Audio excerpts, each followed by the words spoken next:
Hello बच्चों। तो आज हम क्लास 2 की जो निर्देशांक ज्यामिति है उसके टॉप रैंक क्वेश्चन जो हैं जो कि बोर्ड एग्जाम में बार बार पूछे जाते हैं उनके बारे में देखेंगे। ठीक है, ये जो आज का वीडियो है ये बोर्ड परीक्षा के लिए मोस्ट इम्पॉर्टेंट है। ठीक है, तो इसमें सबसे पहला क्वेश्चन है, एक बिंदु के ए है जिसके निर्देशांक हमको ज्ञात करना है, जहाँ ए बी एक वृत्त का व्यास है। यानी एक सबसे पहले वृत्त बनाएंगे और ये वृत्त का हो गया केंद्र ओ। ठीक है, अब इसमें ए बी इस वृत्त का क्या है, व्यास। व्यास क्या होती है, वृत्त की सबसे बड़ी जीवा जो वृत्त के केंद्र से होकर जाती है। एक छोर ए है, दूसरा छोर क्या दे देंगे, बी, क्योंकि ए बी एक वृत्त का व्यास है। अब ए बी एक व्यास हो गया जिसका केंद्र कितना दिया गया है, 2, -3 है और बी के निर्देशांक 1, 4 है। हमको किसके निर्देशांक निकालने हैं, एक्स के, ए के निकालने। तो ए के लिए क्या मान लेंगे हम, x, y। अब क्योंकि हम क्वेश्चन फार्मूला जानते हैं कि मध्य बिंदु का निर्देशांक क्या होता है, मध्य बिंदु के निर्देशांक। मध्य बिंदु के निर्देशांक इसलिए लगाएं क्योंकि हम हमेशा वृत्त में जब भी कोई क्वेश्चन आएगा केंद्र और व्यास की बात कर रहा होगा तो वहाँ मध्य बिंदु का निर्देशांक ही लगेगा। क्या होता है, x बराबर मध्य बिंदु का निर्देशांक, एक मान लिया x है तो x बराबर x1 + x2/2 और इसके लिए y जो होता है y1 + y2/2 होता है। ठीक है, तो देखते हैं। अब हम जानते हैं कि जो O है जो कि इस ए बी व्यास का क्या है, केंद्र है, ए बी का क्या है, मध्य बिंदु है, ए बी का मध्य बिंदु है। ठीक है, अब ये मध्य बिंदु है तो इसके लिए सूत्र क्या हो जाएगा, x की वैल्यू देखो, मध्य बिंदु के निर्देशांक हमेशा क्या होंगे, x, y। तब x ए के क्या मान लेंगे, x1, y1 और b के मान लेंगे x2, y2। वैल्यू पुट करेंगे, x बराबर x की वैल्यू कितनी है, 2 बराबर x1 कितना है, x1 ये निकालना ही है, प्लस x2 कितना है, 1 बटे में कितना है, 2। फार्मूले में रख रहे हैं, y की वैल्यू देखो कितनी, -3 बराबर y1 कितना है, y1 ही है और y2 कितना है, 4 बटे में कितना है, 2।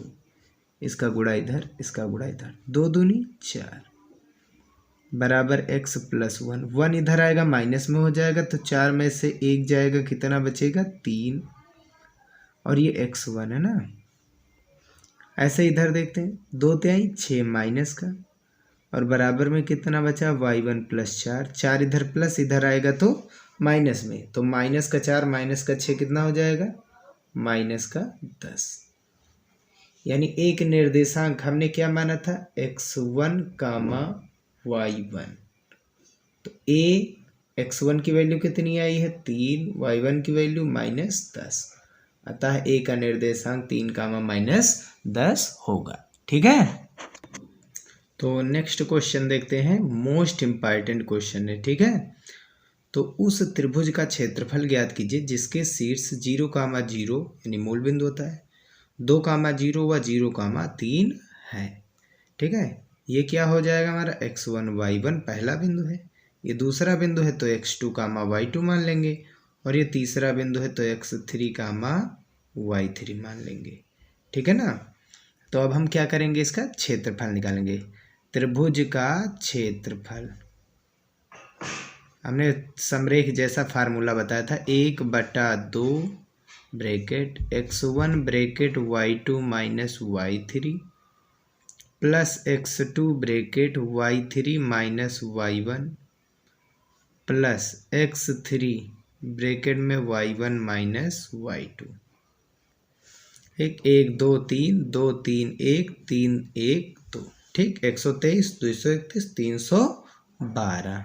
ठीक है, वैल्यू को पुट करेंगे, 1/2 x1 देखो कितना 0 है, अब ये 0 हो गया तो टोटल ये सभी क्या हो जाएंगे 0, कोई मतलब नहीं। x2 कितना है 2 है, 2 लिख देंगे ब्रैकेट। y3 देखो कितना है y3 3 है, माइनस का y1 कितना है 0 है, प्लस x3 कितना है देखो 0 है तो 0 कर देंगे।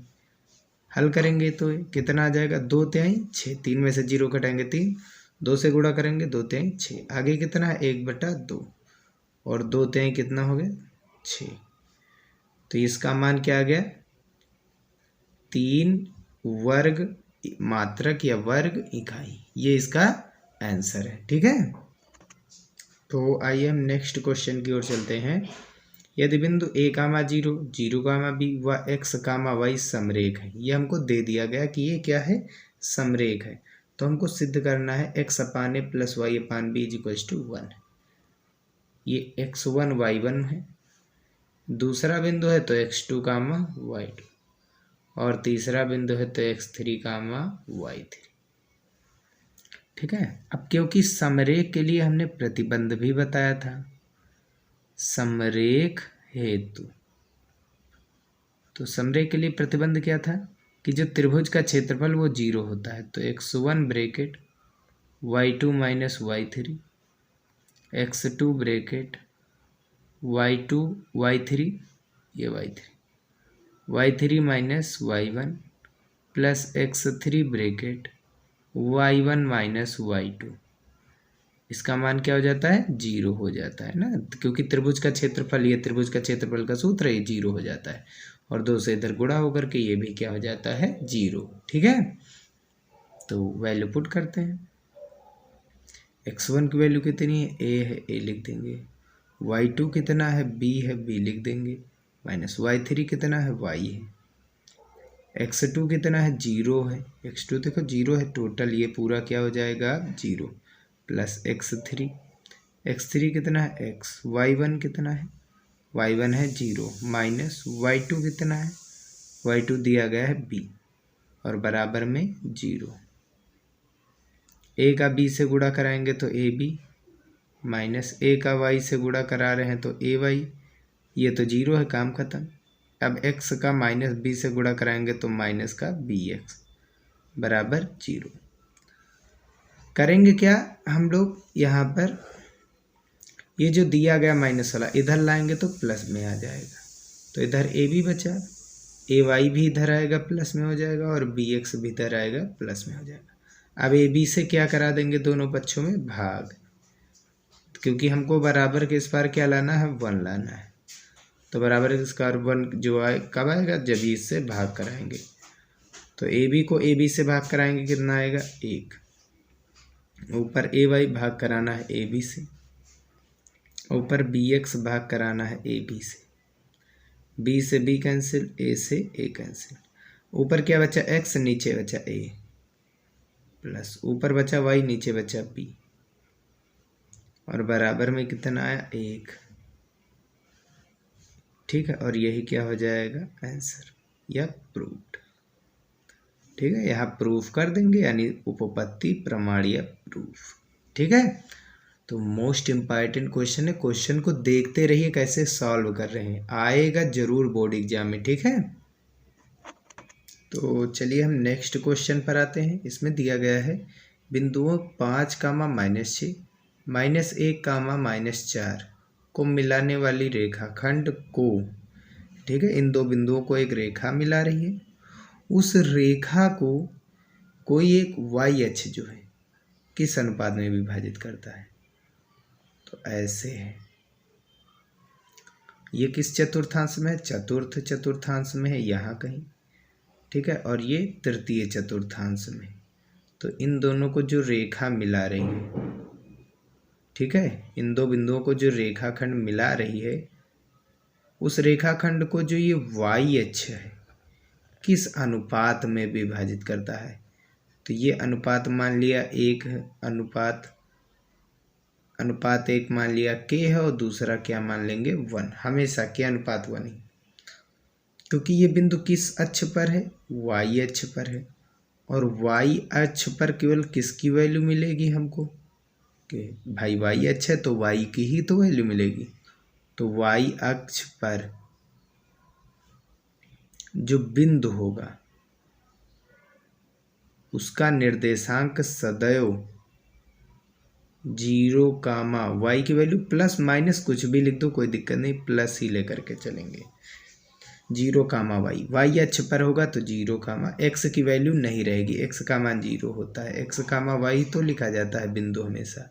x क्या है, y अक्ष की बात हो रही तो x का मान 0 हो जाएगा और y के अक्ष के लिए y लिख देंगे, ठीक है ना। अब इस बिंदु को हम नाम दे देंगे P। तो जो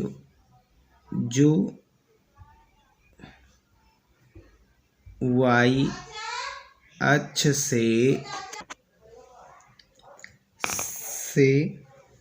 जो y अक्ष से के अनुपात 1 में, हमेशा अनुपात यही विभाजित होती है, विभाजित होती है, ठीक है। अब विभाजन बिंदु के लिए क्या होता है सूत्र, विभाजन बिंदु, ठीक है। विभाजन बिंदु कौन सा है, बिंदु P है।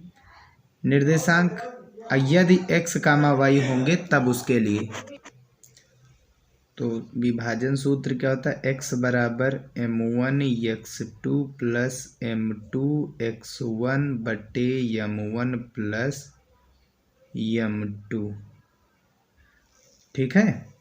तो एक बार साफ साफ चित्र यहाँ बना देते हैं।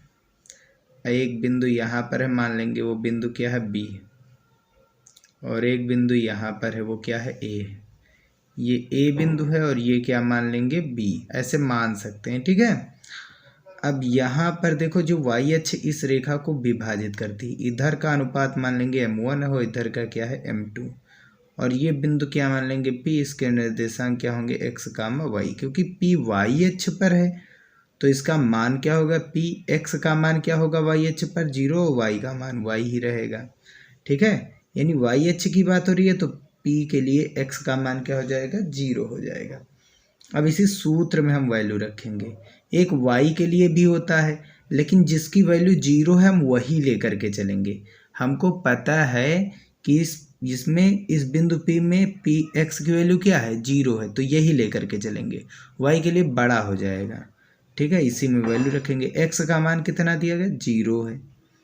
m1 की वैल्यू, m1 एक अनुपात k माना गया, दूसरा अनुपात क्या माना गया, 1, m1 की वैल्यू k इंटू x2 यानी b कितना है, माइनस का 1 प्लस m2 यानी 1 गुणा x1 देखो कितना है 5 और बटे m1 plus m2 k1 plus 1, इसका 0 से गुणा करा देंगे इधर, तो ये मान कितना हो जाएगा, 0 हो जाएगा। अब k का गुणा -1 से कराएंगे तो माइनस का k और 5 × 5 बराबर में देखो क्या बचा, 0, ठीक है ना। अब देखो k माइनस का इधर आ जाएगा तो प्लस का, यानी जो k की वैल्यू है वो कितनी आ जाएगी, 5 आ जाएगी। हमको k के बटे में 1 अगर जो लिखते तो ये क्या हो जाता, 5 के बटे में 1, और बटे को क्या कहा जाता है, हमेशा अनुपात कहा जाता है, ठीक है ना। कुछ होगा तो होगा, नहीं तो कोई बात नहीं। यहाँ पर भी बटे में कोई नहीं तो 1 लिख देंगे, तो इसका अनुपात भी कितना आ जाएगा, 5:1। हमने अनुपात क्या माना था, हमने अनुपात माना था k:1, और यहाँ आंसर भी क्या आ गया, k:1 कितना है, 5:1। तो अतः जो y अक्ष है इस बिंदु, इन दो बिंदुओं को मिलाने वाली रेखाखंड को 5:1 के अनुपात में विभाजित करेगा। तो ये थे निर्देशांक ज्यामिति के मोस्ट इम्पॉर्टेंट क्वेश्चन, बहुत ही ज़्यादा इम्पॉर्टेंट है, इन्हीं पर आधारित बोर्ड एग्जाम में क्वेश्चन पूछे जाते हैं, ठीक है। तो अब मिलते हैं नेक्स्ट वीडियो में। वीडियो पसंद आया तो वीडियो को लाइक और चैनल को सब्सक्राइब जरूर कीजिएगा।